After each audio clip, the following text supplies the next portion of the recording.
The following episode may contain inappropriate material. Listener discretion is advised.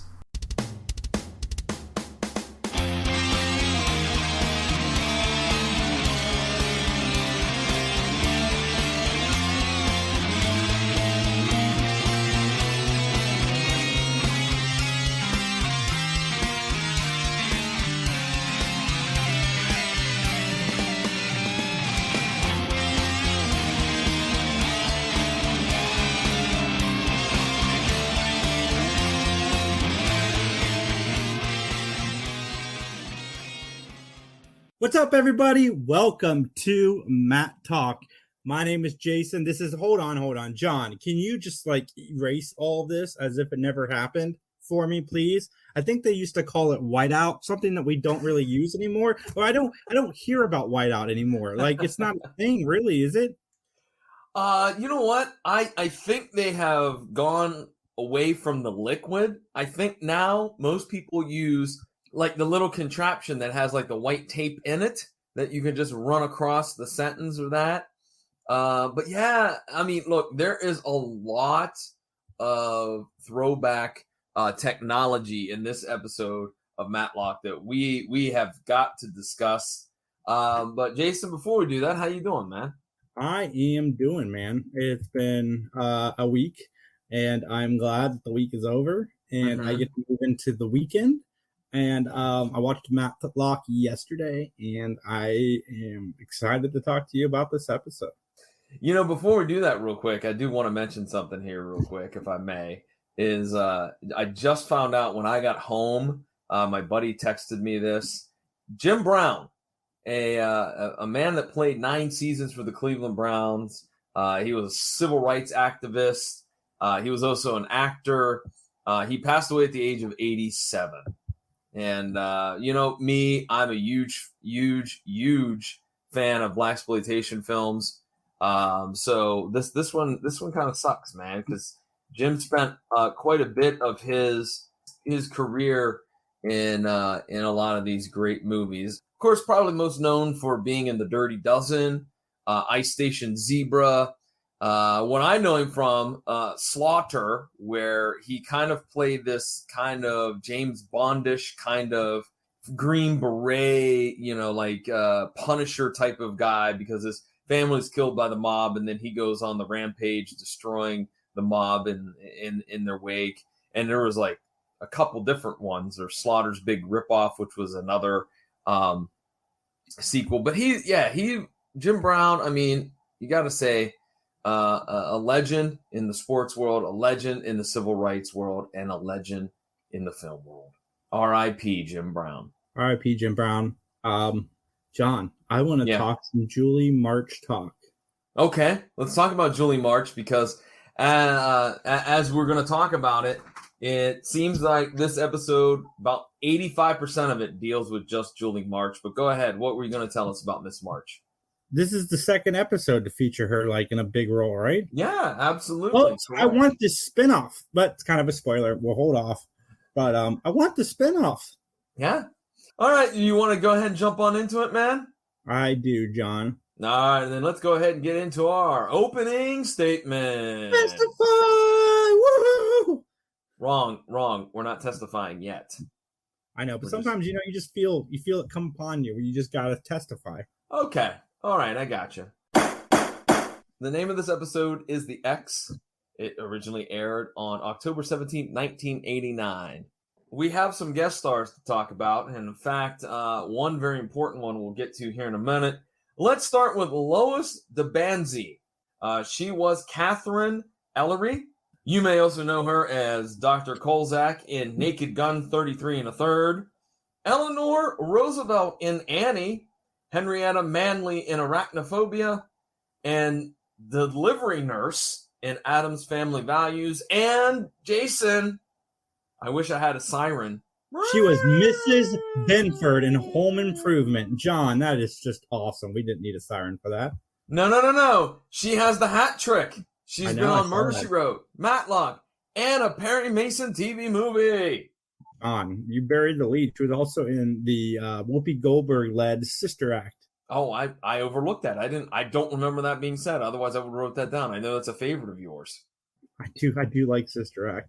I haven't seen it since the '90s, so I don't know like if it holds true now to me. But back then, I was definitely a fan. All right, the next individual we need to talk about is Whoa, Barry whoa, Jenner. whoa, whoa! She wasn't just like a hat trick, man. She was on Perry Mason, the old show, and in a Perry Mason movie. Well, then that means she has a natural hat trick. Yeah. For you fans that are not hockey fans, a hat trick is when you score 3 goals in a game. A natural hat trick is when you score 3 goals in a row. Yeah, So she's got a natural with a plus, a natural hat trick plus, because she was in one of the spinoffs later, like essentially the movie.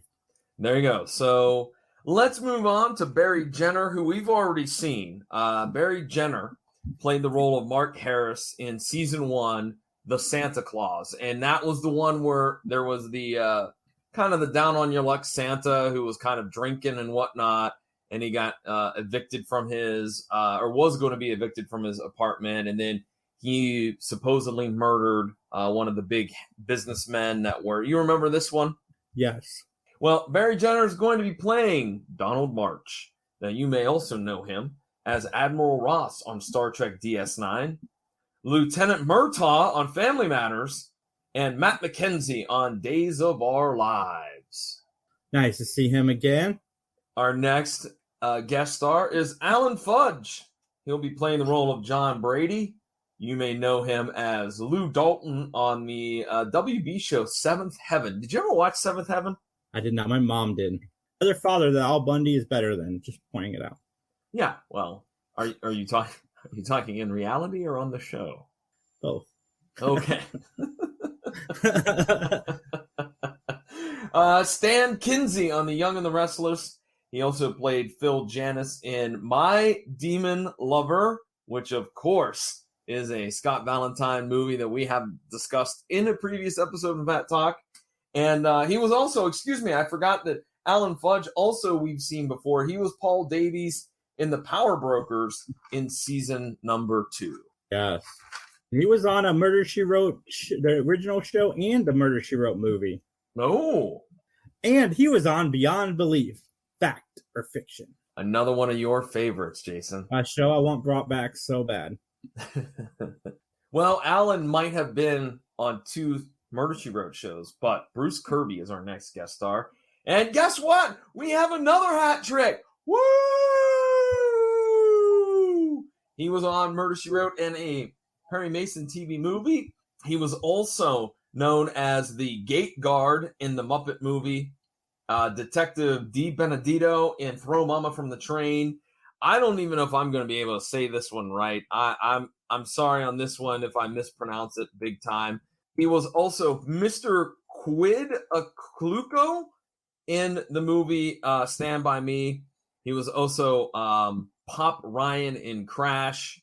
I forgot to mention who he's playing in Matlock. I apologize. The role that he is he's known for this episode is going to be, of course, Abe Forrester.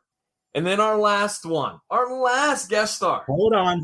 That means you're going to the big guy. You forgot to mention William O'Leary, who played Paul McBride, who was on one of the best television sitcoms of all time. That is Home Improvement. He played Tim Taylor's brother, and he was also on 24. And I'm fact-checking the Tim Taylor thing, but I'm 9. Yeah, he played Marty Taylor. He was on Candyman 3, Project Alf, which was the made-for-TV spin-off movie, and in Matlock he played Paul McBride. Wait a minute, time out. Tim Taylor had a brother? I didn't know that. Yeah, Marty Taylor. I did not know that. I didn't know. I mean, I've watched the show pretty religiously, and I don't ever remember a brother. Yep. No, I'll be damned. I learned something today. Are you ready for me to reveal the big guest star? I just can't believe you forgot this guy, man. I did not forget. I saved the best for last. No, I'm talking about the Paul guy, like Marty Taylor, William O'Leary. Like how can you forget? See, we would have gotten an email about that because this guy's been in stuff. Bull Durham, Hot Shots, the first one. Oh man, he's been in some stuff. But not Hot Shots Part 2. I don't know that. I don't know that far in advance. Did you ever watch Hot Shots? I did. I watched I the did. first one recently, but I saw the second one back in the day. I laughed a lot during both. Okay. Does it still hold up well? I'm glad you watched it more recently than I have. I'm glad I watched it because I watched it before I watched Top Gun because I'd never seen Top Gun either. But it is a great spoof movie. Still Cool. in the vein of like Naked Gun kind of spoof movie where I Hot think it Shots was 2 goes like it gets berserk if I remember correctly. But yeah, the first Hot Shots is solid. I think it's done by the Zucker brothers. I think the guys that did Airplane and that did that movie. Did those I believe movies, so. I should say. Yeah. All right, let's talk about it, man. Our final guest star is a man that we know. Friend of ours who forgot he was on this show.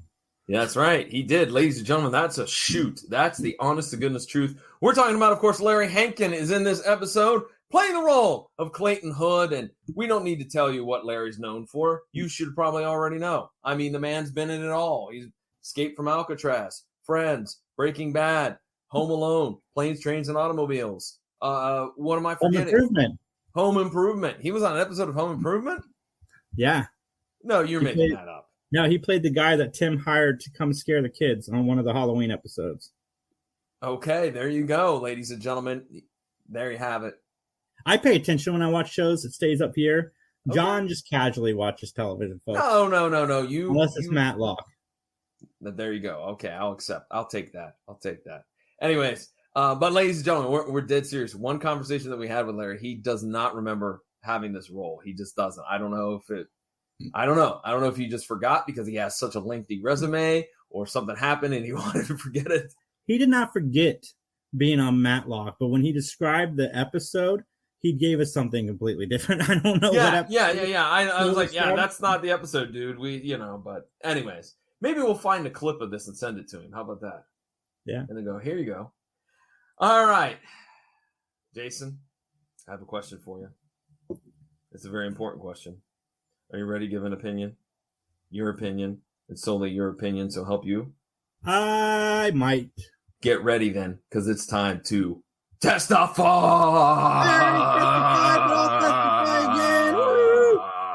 Two testifies. This is the part of the podcast where John will give us the entire structure of the episode, starting with the beginning, somewhere in the middle. We'll talk about the middle, and then at the end, we will discuss the end. Okay, thank you for clarifying. I don't know. It's charming how just random you do that intro, by the way. Did you think you were going to be called charming today? No, it's my favorite. Your favorite adjective for yourself is charming? No, my favorite segment we do is the today on the podcast. We're going to All right. The plot of this episode: Ben goes to Baltimore to help Julie defend her friend's brother, and the prosecutor is her ex. Right off the bat, I would like to state I feel NBC totally done messed up. They could have had a homicide, life on the street / Matlock team up, and it would have been a great episode. I'm just throwing it out there. We could have gotten Detective John Munch. We could have gotten, Detective Bayless, Detective Pemberton working on the case. It would have been awesome. I'm just throwing it out there right now. The opening scene. We get an aerial shot of Baltimore and a shot of the Baltimore Sun production area.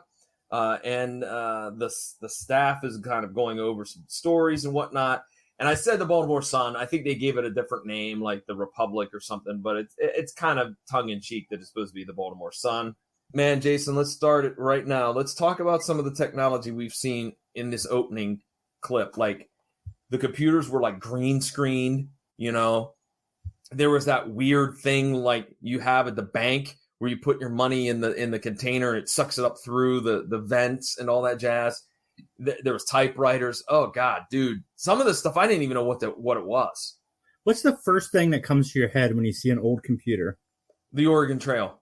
Yeah, me too. I want one. I told my girlfriend, I'm like, we gotta someday. I hope we find an Apple IIc at a garage sale or something because I just want an Oregon Trail device, and I don't want the fancy updated Oregon Trail they have on the phones nowadays that the kids play. I want the original Oregon Trail. I want to die from dysteria. It's pronounced dysentery, but okay. Yeah, whatever. I was too busy playing Oregon Trail. I wasn't paying attention. Okay. That's honestly what I think whenever I see an old computer. So Abe Forrester is holding this meeting, and he's talking to his staff about various different stories and whatnot. And he looks over and he leaves a meeting to go argue with a guy named Steve Gabriel. And Steve Gabriel was wrongfully accused of investment fraud. There was a retraction made in the newspaper, but it wasn't on the front page. It was like in the back. And Steve is still mad about it. Even though Abe had tried to, do the right thing. They went to court. All right. They still won. The newspaper won. But Gabriel basically wants a front page of apology. And so what we've seen in the next scene is Abe is working late at night in his office. All right. We assume, I should say, that he is working on that apology and whatnot. And he's killed. And then what do you know? Just terrible, terrible luck for Steve Gabriel. He shows up a few minutes after the murder. And Jason, he does what you hate. He goes over and he stands over the body. But at least he didn't roll around in his blood and whatnot. But he was indeed caught leaning over the body by the security guard and the secretary. Yeah. And then when I can't remember how close it was to the beginning, but the moment that they mentioned the time of death, I'm like, that's not when that happened. Right, because a big piece of evidence is the time of death as to when Abe Forrester was killed, which we'll get into. We cut to a scene in Ben's office where he's just randomly weighing himself, which I was like, what the hell is this all about? Like, I don't understand why he's weighing himself, but he's going to do some other odd things in this episode. Julie enters his office with news about that she is going to take the case in Baltimore. And Ben kind of hems and haws, and Julie hits him with the, "Oh, you think I can't do it" card. So Julie postpones her dinner with Ben so she can go off to Baltimore. I did find this to be a little bit awkward in the fact that she's a prosecuting attorney and she's going to be allowed to go to another jurisdiction and be a defense attorney. Is that something that happens frequently? Yeah. Do you know that for a fact? I was going to say, do you know that for a fact? I don't. Well, if somebody's out there. I think you need permissions to try something out of your jurisdiction or your area. I think lawyers, if they go to a different state, they have to get something. Yeah, well, I mean, they have to be okay with the bar. They have to be A-okay. And I think, as we saw before in an episode of Mattalk, he went to Los Angeles and there was reciprocity between acknowledging his license, I guess you could say. You know what? If you're a lawyer and you're listening to this show, hit us up. Let us know, please. We've been begging for a lawyer to be on here to help us out with this. In fact, it's gotten so bad, Jason thought about committing some crimes, so you'd have to have a lawyer on here. And I talked him out of it. I said, listen, you can't go rob a liquor store, man. You can't. So, Jason, tell them where they can find us, where they can email us to let us know about all these legal questions we have. You can email us anytime at BENMATTALK. It is BENMATTALK@gmail.com. I had to stop and think about it for a second because I was second guessing myself. I don't know why I was doing that. I never second guess myself, but sometimes you just got to. I'm sorry. You were rattled by the fact that I revealed your plan to try to get a lawyer on the show. And I have a friend whose wife was going out to be a judge, so maybe I could talk to him and see if she would come on. Oh, there you go. All right. And he has no interest in Mattalk, but he is a listener of this show. What up, Jay? Love you, buddy. And by the way, I was joking. Jason wasn't going to knock over a liquor store. No, I'm too afraid to do things bad. Because you're too pretty, man. You wouldn't do well in jail. I would not. I've complimented you twice today. I'd have lines wrapped around the jail. Lines I don't want. Yeah, right. Anyways, let's go to a scene at police headquarters. Julie is interviewing Steve. And Steve talks about I don't know what to call it, like the messaging system in the office. The thing that I mentioned about the tubes, where you take the container, put it in the tubes, it goes to the right department or whatnot. And that system has a message at 8:27 when Steve would be in Abe's office. So that's kind of the only evidence they have right now is that, well, it was 8:27 and you showed up about 8:30, so it's theoretically possible that you could have been there and killed him and whatnot. So Julie calls Ben and says that she needs his help and to send Conrad. Oh, we got a Conrad mention, and let's spoil it right now. He is not in the episode at all. No, we've seen Conrad one episode, technically two, but one, and that's it so far. I mean, we've had Ken show up a few times, but yeah, they've been riding solo. So we go to the courtroom. Have we had Michelle at all this season yet? I don't think we've had Michelle this season yet. No. Just Julie March. Well, you know what? No, I take that back a little bit. I think she had a couple of scenes. She did in the Ken Holiday. When Kenny Holiday was in that episode a couple of episodes ago. So, well, we go to the courtroom and Julie arrives in court and she's all disheveled because the car was late and all that jazz. And then all of a sudden, whoa! Her ex is the prosecuting attorney. What? And so there's this little awkward interaction between the two, as we would expect. And as they go out into the hallway, all right, of the courtroom, all of a sudden, Ben's there. Why? Because Conrad's busy. And so Julie introduces Donald, and I love how naive Ben Mattalk is. Oh, March, are you related? We used to be married. Come on, Ben. Come on. That's a fair question. Oh, come on, man. I think she obviously didn't tell him she'd been married before because he was surprised when he found out. True. By the way, I just want to talk about this. Can we address this one? Why was there a random heavy metal band going into the elevator that Ben was coming out of? Like, that was so random. Why? Like, hey, what should we do to spice up this scene? Let's throw a random heavy metal band. Cast some people, some extras to be heavy metal rockers that are going to go in. Just randomly from this courtroom hallway, we're just going to go into an elevator. That I chuckled at. My question is Ben jealous of Donald? I think so, especially in the beginning. Yeah, I think there is. I think there's a little bit of some jealousy there, and the fact that Julie March, did not mention that to him. And let's talk for a minute too. All right, got to give props to our man, our man Barry Jenner. He's a handsome fellow. Like, he's very dashing. And is he related to the Caitlyn Jenners? I don't believe he is. No, okay. I don't believe so. Anyways, he's a very handsome fellow. He plays the role very, very well as being kind of a scuzzy ex-husband.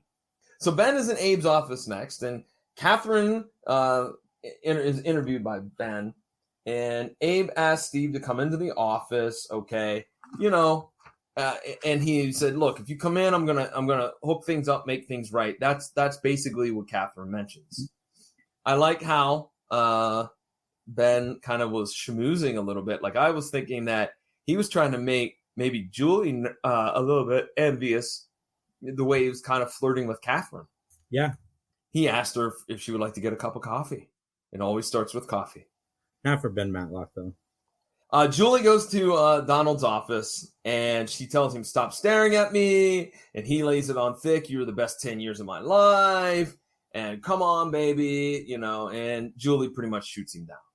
This episode is the poster child. I think if there's a word in the dictionary next to trying too hard, this should be smack dab on the top. Is that RC Cola?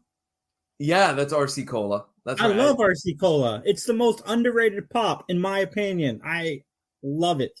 I think it's the best of the major soda companies. Okay, ladies and gentlemen, I am drinking an RC Cola, and I will say this. The reason why I have RC Cola, because it was on sale, and the price of soda is out of this world, so it was cheaper than everything else, and I don't mind RC Cola. No joke, man. It's $8 for a 12-pack now. Yeah, I know. This was like $3.50 or $3.75, and I'm like, I'll buy that for $1. Anyways. It's better than Pepsi. Well, there you go. So, random... Look, folks, what you're getting. You're getting some random factoids about yours truly and my preferences. Another fun fact, Diet Right is the best diet pop because it tastes just like the real stuff. Don't believe me? Try it. Okay, I will actually. No one I know has ever tried Diet Right, so I will. That's why I never purchased it. So good. All right, so Ben is interviewing Marty Lander, And Marty was somebody that was ambitious. Ben mentions he wanted to move up the corporate ladder. Now he's the editor of the newspaper, and that might be a motive for Marty. And guess what? Marty doesn't have an alibi. I was at home. All right. So that's cast some suspicion on old Marty. Julie interviews McBride about his article regarding Block Chemical. And basically, McBride is this young hotshot reporter. And basically, he wrote this article, and Block Chemical got really mad and filed suit. And it caused a lot of grief for Abe. But nonetheless, McBride claims he would never harm Abe, that Abe took him under his wing when he was a young writer, yada, yada, yada. John Brady absolutely refuses to talk to Ben. This dude, this John Brady character, he was not messing around, was he? No. He was like, I'm not talking to lawyers. I'm a lawyer. I lost my appetite. I'm going to go to lunch. All that jazz, man.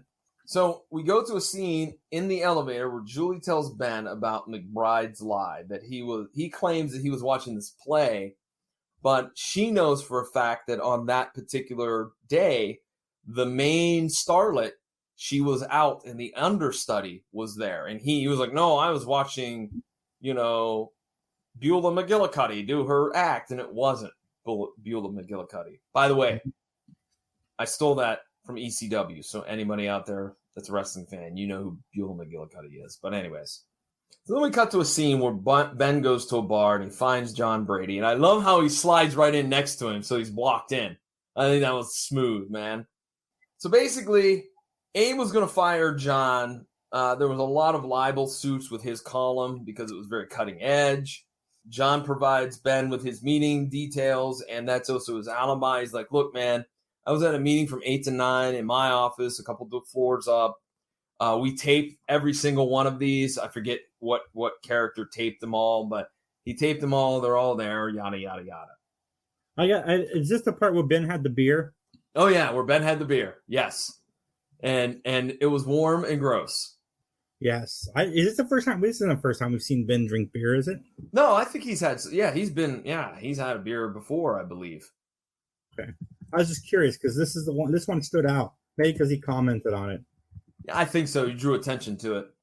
Well, Ben and Julie learn about, again, the messaging system, right, from an expert. And that expert says that, you could send a memo and it could have maybe been sent after Abe was killed. So there's this idea of like 8:27 versus 8:30.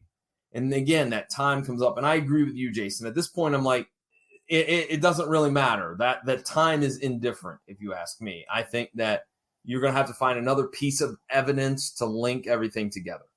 So we go to the courtroom. Marty is on the stand, and he explains his situation with Steve. Julie cross-examines Marty. And basically what Abe was going to do for Steve becomes a main sticking point. He was going to, write an apology and everything was going to be fine. So then we cut to Ben and Julie in the hallway, in which Julie, again, speaks to another lawyer. She seems to know everybody in Baltimore. Well, she's from there. That's what I got. True. Yeah, she was very popular in the courthouse and that. Absolutely. I just want to say, I've been to quite a few courthouses. They don't all look the same. In the Mattalk world, they all look the same. That was the exact same hallway minus the hot dog vendor. That's the only thing that wasn't there, and I was waiting for the hot dog vendor. It'd been funny if it was the same guy. Like, and don't you work at the other one? No, that's my brother. Like, that was a running gag on Home Improvement. Like, every time Tim went somewhere, it looked like the same guy. You know what? That's pretty funny. I never noticed that, but good pickup on that one. All right, so Ben starts snooping on McBride, who drives to this sleazy motel, and he goes in. And so Ben, in a very odd way, forces his way in to find Clayton Hood, a.k.a. Larry Hankin. Basically, Clayton Hood is the linchpin for this whole mystery because McBride had fabricated some of the Block Chemical article and claimed that people like Clayton Hood, who was working in that facility, had cancer. But clearly, Clayton Hood doesn't have cancer. Abe found out about this and was like, no, you're going to write a public confession. You're going to put this in the paper. You're going to admit to this, right? That's the motive. And McBride has an alibi, though. He's like, I didn't kill him because I was here with old Clayton. We were watching Godzilla, and of course, as we see, there's no honor among thieves. Clayton wants his $10,000, and McBride never published the confession, obviously, because Abe died a few days prior. So we then see Ben messing with Abe's typewriter. Now, this gave me a little bit of flashbacks to when I was in junior high. You could take a typing class, and I was used to word processor that, just like a computer, it's easy on you. You didn't have to strike those keys. Oh my gosh, I hated typing. Oh my God, man. You went to high school, what, in the 1950s? No, I told you it was in junior high. So Man, that would have been late 80s. Wow, typewriters. I never had to experience a typewriter. Catherine reveals that Abe never made a mistake with that typewriter. All right.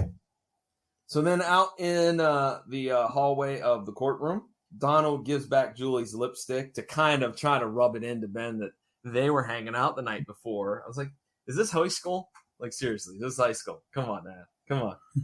As we're going to find out, he cheated on Julie the whole time. So it's like, what a scumbag. Why is he trying to get back with her? He is, man. He is. I have thoughts about him. Yeah. Ben, though, doesn't seem to be bothered by this. So we go into the courtroom, and this was awesome, this scene. Real quick, John, the lipstick, like, that's a jerk move. Like, to insinuate that she was, there last night. Had lipstick wink, out. Wink. Because what does lipstick mean? I want smooches. I want to look good. Mm-hmm. No, dude, you're a jerk. You're very, on the scale of rapey. Oh, wow. On the scale of rapey. Wow. Okay. All right. I'm just kidding, but that's like stalkerish behavior. That I would go with. I think that's more accurate. Absolutely. All right. So we go to the courtroom, and Julie is doing her thing. She's cross-examining. I forget what character, but man, Donald continues to object and object and object and object and object so much that he rattles her. So not only did he mess with her in the hallway with the lipstick, but then he's just objecting. And Julie asked, and again, I don't know if you could do this or not, but she asked if Ben could take over and finish the questioning of this particular witness. And what does Ben do? Dude, this was cold-blooded. This made me go, yeah, that's what I'm talking about. Ben leans over on the table, standing in front of Donald, and says, "You've rattled this poor woman. You've rattled her real good. And if you try to do that with me, I'm going to turn this table over on you." Boom! That was awesome. I have mixed feelings about this ending because I would have liked to seen her beat him in the court. Who? Julie beat Donald? Yeah. Okay. I would have loved to seen her, just maybe Ben has that moment where he says something to Donald, but I would have loved to seen Julie just get the confidence and finish it off. Look, let's that's kind of the plot point that's I feel was being set up throughout the episode. Like, Julie's finally going to stick up for herself at the end, and she does. There's a brief moment, but I would have loved to seen her just tear his butt down a notch. But no, the Ben stuff was great. I loved the Ben stuff. Would you if you had to pick somebody in a fight, would you pick Ben or Donald? Ben. I would too. Why? Why would you pick Ben? He probably bites. I was thinking the same thing. Yeah. Ben Matlock's not above sucker punching you. No, he fights dirty. He fights dirty, and I don't think Donald March has the mean streak in him to start a fight. I think he'd be the type to start it, and then he'd want to whimper away. Ben Matlock, hands down, he's the type of dude that you don't want to trifle with. Yeah. All right, so Ben cross-examines John, and then basically it's revealed that Abe was going to drop John's column. There's an objection, and Ben goes over and starts to shake the table, which I thought was hilarious. But we have to bring something into the courtroom, Jason. It's not a horse. It's not a horse. It's a typewriter. In fact, it's Abe's typewriter. It's entered into evidence. And Ben asked John to type a memo on Abe's typewriter. All right? So Ben is basically going to use typos as a way to prove guilt. All right? So because there's a lot of typos, John doesn't know how to use this old school typewriter. He's more of an electric typewriter and whatnot. So basically, here's Ben's theory that he maps out. So before the meeting, according to Mattalk's theory, John killed Abe. And then he sent the memo. And basically, he then went to his meeting where there's a meeting. The meeting is recorded by Danny. Danny's watch beeps at 8:30, but there's no voice of John at that time on the tape. And it's evidence that he was not there at the meeting. And in fact, Ben has interviewed the other two in the meeting, and they said that he did slip out for a couple of minutes at 8:27 to, quote, send a memo, end quote. So what does John do? He pleads the fifth. And so Steve is found not guilty. Julie reveals to Donald that his ploy to anger Ben didn't work, and she confronts him, and that's where we find out that he slept around. And basically, Julie and Ben leave the courtroom arm in arm, so to speak. So, Jason, anything that we need to review, or you have any notes you want to discuss or anything else? Nope. Okay. All right, then, ladies and gentlemen, it's time for our closing statements. This is the part of the podcast where Jason and John will give the show a rating on a gavel system. 1 gavel being it's awful, 5 gavels being it's truly amazing. 10 gavels means that we don't want to watch anything else in the world except for this show. I give this episode, I'm going with a 5 because I loved this episode. I love the Julie Ben dynamic. We saw it again in a previous episode, I mean, we've seen it throughout the series so far, but especially in these last few episodes. And this one is no slouch. The acting, the chemistry, just everything is done so well. And just because I'd rather have seen that happen at the end doesn't take away from the ending being awesome. It's one of the best courtroom scenes with Ben. And this season, man, it's good so far. It is really good. And I think the last time I said that was season 3, where it really started off strong. And this one is no different. It's just fantastic storytelling. This is the Matlock I remember growing up, where the case is it's well done. The whole thing was well done. Well, Jason, I'm going to agree with you on both your points. I agree. 5 gavels. That's right. This was a great episode. The fact that Larry was in it, the fact that we had Ben, ready to throw down with Donald March. I liked more of the story of Ben and Julie and their relationship. I think that the only negative I could say is that I felt some of the characters were a little bit underdeveloped. Like Catherine Ellery, I thought was kind of very annoying and henpeckish. I didn't like her, that character at all. I think some of the other, like McBride's storyline, I thought could have used a little bit of tweaking, if you will, but that's it. And that's really being like very picky, if you will. I agree, Jason. 5 gavels for this. We're off to a fantastic start with season 4. We agree again.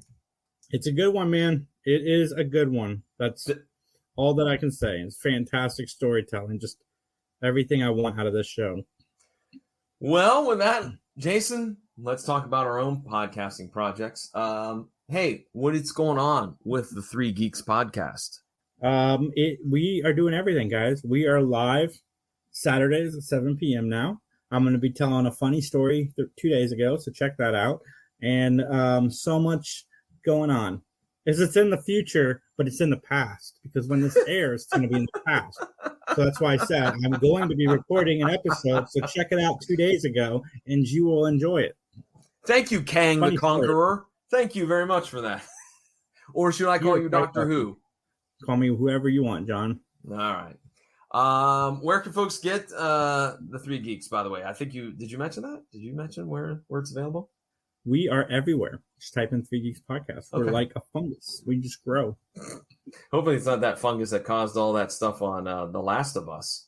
Ew, I hope not. Did you finally watch that? No, I haven't watched it. No. John, come on, man. You waste so much time with crappy TV shows like wrestling when you could be watching The Last of Us.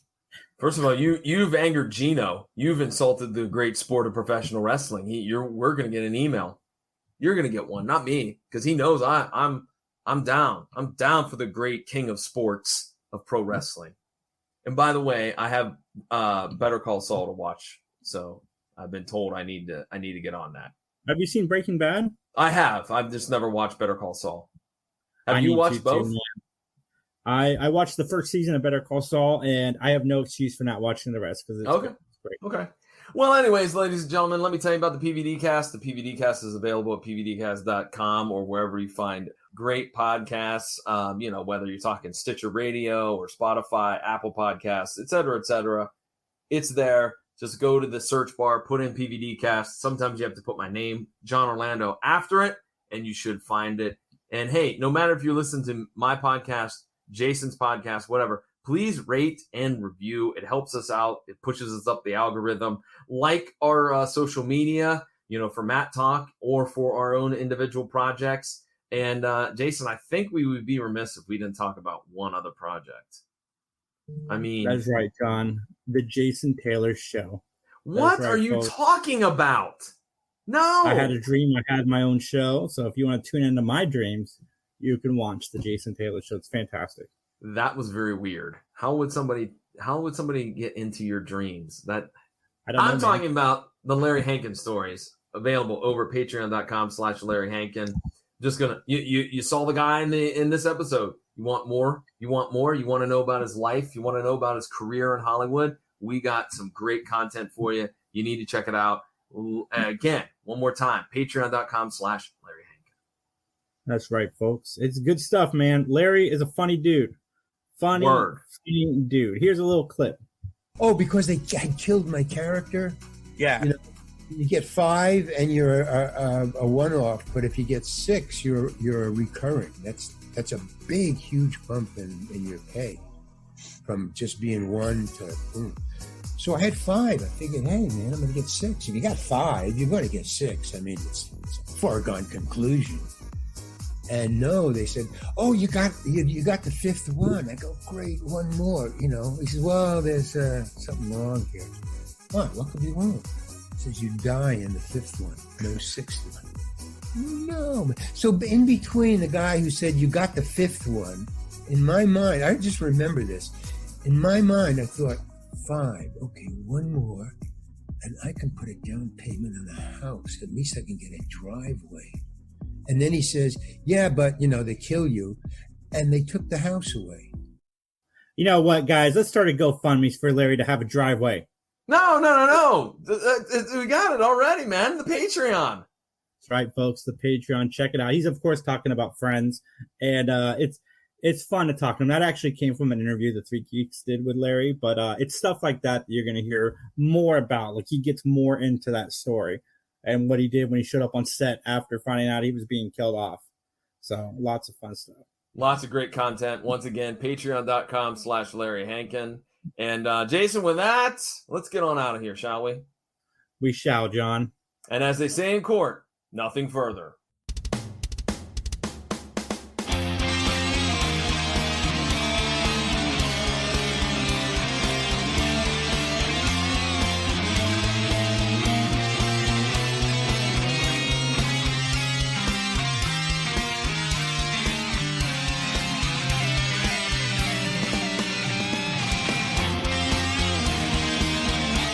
The following is a joint production of the Three Geeks Podcast and John Orlando Enterprises, LLC. Copyright 2023.